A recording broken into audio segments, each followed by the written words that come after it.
pauvreté ont favorisé l'implantation des groupes, surtout dans les zones frontalières. Le Sahel est devenu un terreau fertile pour le terrorisme en raison de vastes territoires non sociabilisés, presque oubliés par les forces de défense et de sécurité des États.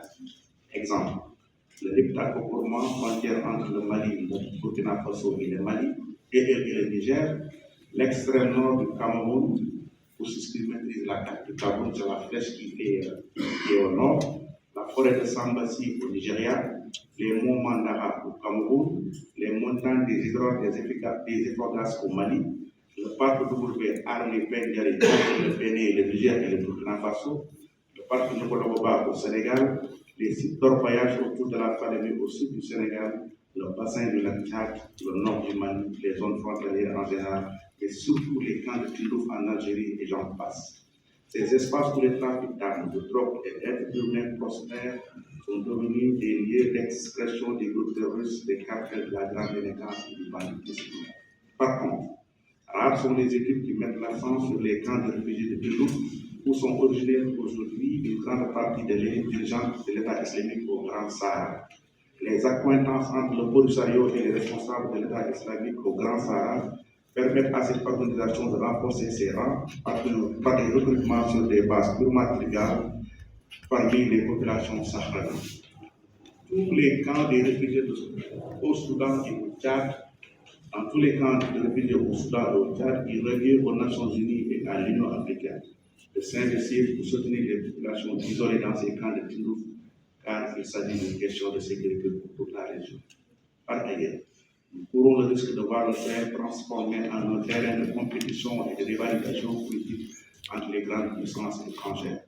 La France, longtemps influente, a vu sa position fragilisée par une montée du sentiment anti-français au départ artificiel, créé et entretenu par ses co-compétiteurs.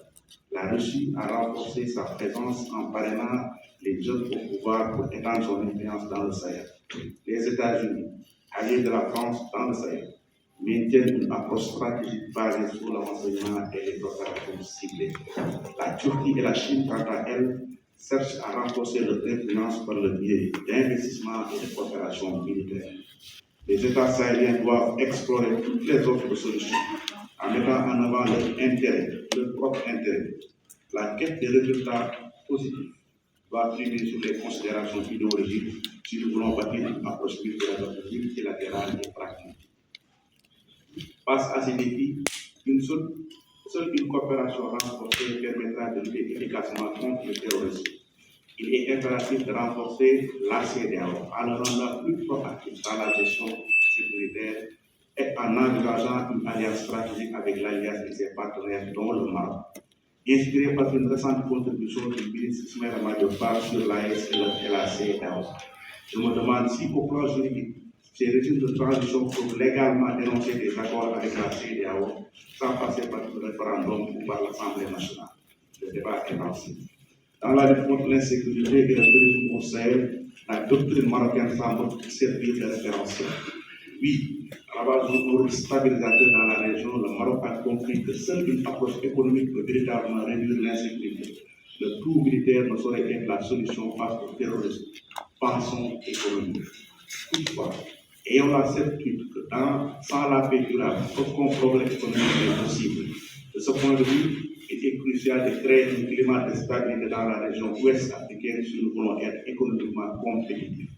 En outre, il est essentiel de construire une stratégie panafricaine afin que nous puissions bâtir une nouvelle vision africaine pour la paix et le développement économique.